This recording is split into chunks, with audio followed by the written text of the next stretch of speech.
बिस्मिल्लाहिर्रहमानिर्रहीम अस्सलाम वालेकुम viewers, welcome back to my channel English with mister Syed. उम्मीद करता हूँ आप सब लोग खैर खैरियत से होंगे। आज का जो हमारा टॉपिक है वो बड़ा ही इंटरेस्टिंग है, जो हम आम तौर पर लिखते हुए पढ़ते हुए बहुत ज़्यादा इस्तेमाल करते हैं, वो है articles, kinds of articles and their usages. तो चलें सबसे पहले पढ़ते हैं कि आर्टिकल्स होते क्या हैं। देखिए आर्टिकल की डेफिनेशन है, Articles are words that identify a noun as being specific or unspecific। वो कहता है कि आर्टिकल्स ऐसे अल्फाज होते हैं that identify, जो कि शनाख्त करते हैं, बताते हैं a noun, कि कोई भी नाउन एज बीइंग स्पेसिफिक, कि वो ख़ास है, और अनस्पेसिफिक या फिर ख़ास नहीं है, यानी कि आम है, कॉमन है। ठीक है, तो अब आर्टिकल्स होते कितनी किस्म के हैं। देखिए काइंड्स ऑफ आर्टिकल्स हैं, एक होते हैं डेफिनेट आर्टिकल्स और एक होते हैं इनडेफिनेट आर्टिकल्स। सबसे पहले हम देखते हैं कि डेफिनेट आर्टिकल्स क्या होते हैं। द, अब देखें द जो है वो इन्वर्टेड कामाज में लिखा हुआ है, इसको हम कई जगह पे दी प्रोनाउंस करते हैं, कई जगह पे द प्रोनाउंस करते हैं। इसका डिफरेंस भी हम इंशाल्लाह ज़रूर पढ़ेंगे कि इसको कहाँ पर दी प्रोनाउंस किया जाता है और कहाँ पर द प्रोनाउंस किया जाता है। अब देखें वो कहता है कि the is set to be definite article. वो कहते हैं द का जो वर्ड है ये डेफिनेट आर्टिकल कहलाता है as it indicates a noun being specific, क्योंकि ये किसी भी नाउन को इंडिकेट करता है, उसकी तरफ इशारा करता है बीइंग स्पेसिफिक, कि वो नाउन जो है वो क्या है, ख़ास है। यानी कि द उस वक्त इस्तेमाल किया जाता है जब कोई भी नाउन स्पेसिफिक हो, कोई ख़ास हो, तो उस ख़ास नाउन की तरफ इंडिकेशन या उस ख़ास नाउन की तरफ इशारा करते हुए हम किसका इस्तेमाल करते हैं, द का इस्तेमाल करते हैं। For example, the earth is a place where we live. Earth जो है वो एक ऐसी जगह है जहाँ पर हम रहते हैं। अब देखें अर्थ जो है ये एक स्पेसिफिक है, ठीक है, तो इसकी जगह पे हमने क्या वर्ड इस्तेमाल किया है, दी का इस्तेमाल किया है, THE, जो कि डेफिनेट आर्टिकल है। इसी तरह नीचे देखें, the moon revolves around the earth. चाँद ज़मीन के आसपास घूमता है। अब देखिए इसमें मून है, स्पेसिफिक है, तो हमने द का इस्तेमाल किया, डेफिनेट आर्टिकल का इस्तेमाल किया। इसी तरीके से अर्थ जो है वो भी स्पेसिफिक है, ऑब्वियसली उसके साथ भी हमने दी का आर्टिकल इस्तेमाल किया, यानी कि डेफिनेट आर्टिकल इस्तेमाल किया।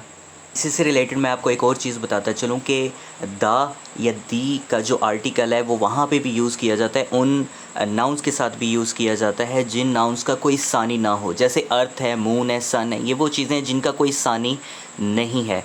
दैट इज़ वाई इनके साथ द का इस्तेमाल किया जाता है। तो जिन चीज़ों का कोई सानी ना हो, स्पेसिफिक हो, सिंगल हो, पूरी कायनात में, पूरी वर्ल्ड में एक ही किस्म की चीज़ें हों, उनके साथ क्या इस्तेमाल किया जाता है, द का वर्ड इस्तेमाल किया जाता है, द का आर्टिकल इस्तेमाल किया जाता है।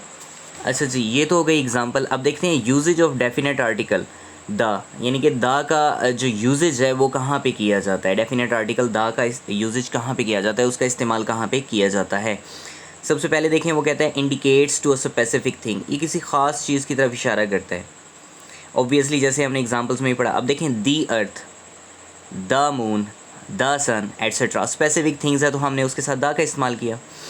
उसके अलावा नंबर सेकंड पे वो कहते हैं रिपीटिंग नाउन्स। अब देखें कुछ नाउन्स को ना हम किसी स्टोरी में, किसी पैराग्राफ में या ऐसे में ना रिपीट करते हैं। आप लोगों ने पढ़ा होगा, जैसे हम समटाइम्स कोई स्टोरी, थर्स्टी क्राउ की एक एग्जांपल ले लेते हैं। हम कहते हैं once there was a crow, एक कौवा था, the crow was very thirsty. अब देखें पहले उसके साथ क्रो के साथ आ का इस्तेमाल किया गया, दोबारा उसके साथ द का इस्तेमाल किया गया। जब भी किसी नाउन को रिपीट किया जाएगा ना तो उसके साथ हम द का इस्तेमाल करेंगे।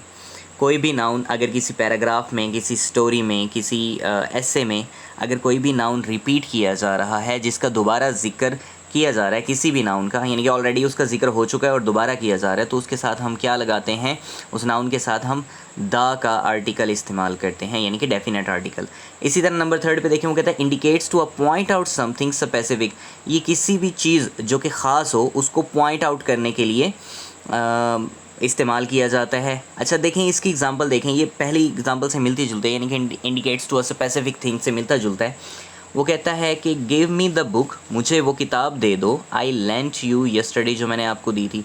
अब देखें ऑब्वियसली हम जब किसी लिसनर, यानी कि हम जब बोल रहे होते हैं तो जो हमारा लिसनर होता है, अब जो बात हम बोल रहे हैं हमारे लिसनर को भी वो पता है कि ये किस बारे में बात कर रहे हैं। ऑब्वियसली वो स्पेसिफिक थिंग होगी, जैसे यहाँ पे हमने एग्जांपल दी ना, गिव मी द बुक, मुझे वो किताब दे दो, that I lent you yesterday, जो मैंने आपको कल दी थी। इसी किस्म की बहुत सारी एग्जांपल्स हो सकती हैं। मतलब कि जो हमारा लिसनर है उसे भी उस चीज़ के अबाउट पता होना चाहिए कि ये किस बारे में बात कर रहे हैं। तो उस वक्त भी हम कौन सा आर्टिकल इस्तेमाल करते हैं, द का आर्टिकल इस्तेमाल करते हैं। इसी तरह नेक्स्ट है इनडेफिनेट आर्टिकल। अब देखें इनडेफिनेट आर्टिकल कौन कौन से होते हैं। A and an are set to be indefinite articles. A और एन के जो ये आर्टिकल्स हैं, ये जो वर्ड्स हैं ना, इनको इनडेफिनेट आर्टिकल्स कहा जाता है। As it indicates a noun, कि यही आर्टिकल्स जो है वो किसी भी नाउन को इंडिकेट करते हैं, उनकी तरफ इशारा करते हैं। बीइंग अनस्पेसिफिक, कि वो चीज़ें स्पेसिफिक नहीं हैं। Usually they are use to indicate singular nouns, और आम तौर पर वो किस लिए इस्तेमाल किए जाते हैं, टू इंडिकेट, कि इशारा करते हैं, बताते हैं सिंगुलर नाउन्स। ये सिंगुलर नाउन्स है। ऑब्वियसली हम कई जगह पे आ बुक, अब देखें एग्जांपल देख लें, यहाँ पे लिखा हुआ है आ बॉल, एक बॉल, आ कैट, एक बिल्ली, आ हैन, एक मुर्गी। इसी तरीके से an apple, an orange, an honest man. अब देखें ये जितनी भी एग्जांपल्स हैं ना, ये सिंगुलर हैं, ठीक है। तो जहाँ पर मोस्टली सिंगुलर नाउन्स की तरफ इशारा किया जाएगा तो हम ए या एन का इस्तेमाल करेंगे। अब वो ए और एन का इस्तेमाल क्यों किया जाता है, कहाँ पे किया जाता है, आइए देखते हैं। देखें अब लिखा हुआ है यूजेज ऑफ इंडेफिनिट आर्टिकल्स। ए का जो आर्टिकल है विल बी यूज्ड, वो वहाँ पे इस्तेमाल होगा where we will find a consonant sound, जहाँ पे हमारा कॉन्सोनेंट साउंड होगा। जैसे कि a mosque, a book, a ball, a university. अच्छा, जब भी हम लोग अक्सर जब छोटी क्लासेस होती हैं तो उसमें बताया जाता है कि जी कुछ वॉवल लेटर्स हैं और कुछ कॉन्सोनेंट लेटर्स हैं। तो वॉवल लेटर्स और कॉन्सोनेंट लेटर्स का फ़र्क समझाया जाता है, ऑब्वियसली समझाया जाता है। बट ये भी कहा जाता है कि जहाँ पे वॉवल लेटर होंगे वहाँ पे एन लगेगा, जहाँ पे वॉवल लेटर्स नहीं होंगे, कॉन्सोनेंट लेटर्स होंगे, वहाँ पे आ लगेगा। जबकि ये कंसेप्ट बिल्कुल गलत है। वॉवल या कॉन्सोनेंट लेटर्स बिल्कुल भी मैटर नहीं करते, उनका साउंड मैटर करता है। अब देखें आ मॉस्क, एम कॉन्सोनेंट है बट ऑब्वियसली हमने इसके साथ ए लगाया। आ बुक, बी कॉन्सोनेंट है, ए लगाया। आ बॉल, बी कॉन्सोनेंट है, आ लगाया। आ यूनिवर्सिटी, अब देखें ये तो वावल लेटर से स्टार्ट हो रहा है, तो हमने यहाँ पे आ क्यों लगाया है। ये साउंड वावल का नहीं दे रहा। वावल के साउंड क्या है हम नेक्स्ट स्लाइड में इंशाल्लाह पढ़ेंगे। तो वावल लेटर्स बिल्कुल भी मैटर नहीं करते, वावल साउंड्स मैटर करते हैं। इसी तरह एन का जो आर्टिकल है, इंडेफिनेट आर्टिकल दूसरा क्या है, an. An will be used where we will find a vowel sound, जहाँ पे हम वावल साउंड, अब देखिए मैंने लिखा हुआ है कि कॉन्सोनेंट साउंड ऊपर वाली में भी, नीचे वावल साउंड, यानी कि मैंने साउंड का जिक्र किया है कि जहाँ पे वावल साउंड होगा या कॉन्सोनेंट साउंड होगा उसके मुताबिक ए या एन हम लगाएंगे। अब देखें एन अम्ब्रेला, अब यहाँ पे एन लगाया है, अम्ब्रेला ऑब्वियसली ये वावल साउंड दे रहा था। एन ऑनेस्ट मैन, अब देखें ये स्टार्ट तो कॉन्सोनेंट लेटर से हो रहा है बट आवाज़ क्या दे रहा है, वावल साउंड दे रहा है, वावल की आवाज़ दे रहा है, तो एन लगाएंगे इसके साथ, एन ऑनेस्ट मैन। इसी तरीके से एन इग्लू। चलें सबसे पहले देखते हैं कि हमारे पास वावल लेटर्स कौन से होते हैं और कॉन्सोनेंट लेटर्स कौन से होते हैं। देखें वावल लेटर्स होते हैं ए, ई, आई, ओ, यू। ये 5 लेटर्स होते हैं इंग्लिश अल्फ़ाबेट्स में जो कि वावल होते हैं। उसके अलावा जितने भी हैं जैसे B, C, D, F, G, H, J, K, L, M, N, P, Q, R, S, T, V, W, X, Y, Z, ये जितने भी हैं यानी कि ए, ई, आई, ओ, यू के अलावा, इन 5 के अलावा जितने लेटर्स हैं वो सब कॉन्सोनेंट लेटर्स कहलाते हैं। चलें देखते हैं कि वावल साउंड क्या होता है।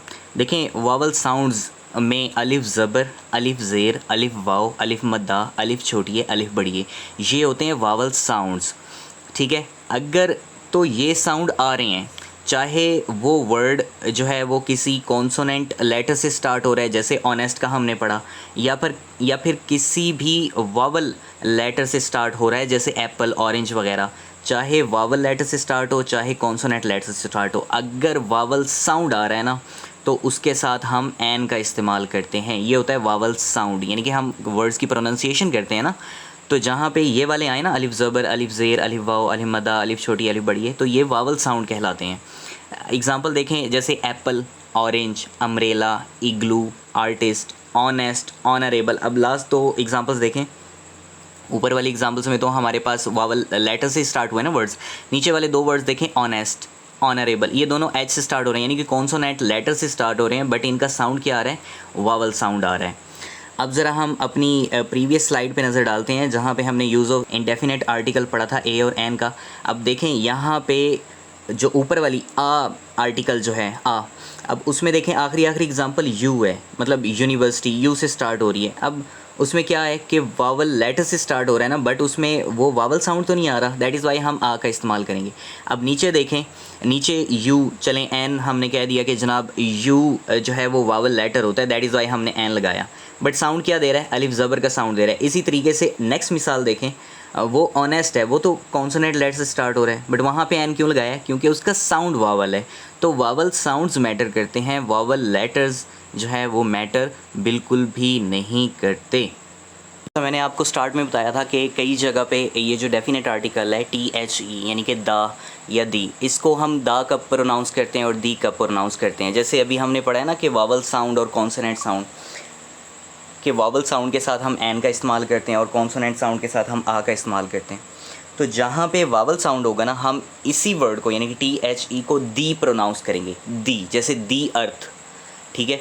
इसी तरीके से जहाँ पे कॉन्सोनेंट साउंड होगा ना, वहाँ पे हम क्या करेंगे, इसी वर्ड को हम दा प्रोनाउंस करेंगे, जैसे the sun, the moon. Okay, उम्मीद करता हूँ कि आज का टॉपिक आपको अंडरस्टैंड हो गया होगा। अगर इस टॉपिक के अबाउट आपका कोई भी क्वेश्चन है, आप मुझसे ज़रूर पूछ सकते हैं। Thank you so much for watching my videos and don't forget to like, comment and share and subscribe to my channel English with Mr. Sayyed. Thank you so much, अपना बहुत सारा ख्याल रखिएगा। जज़ाकल्लाह एंड अल्लाह हाफ़िज़।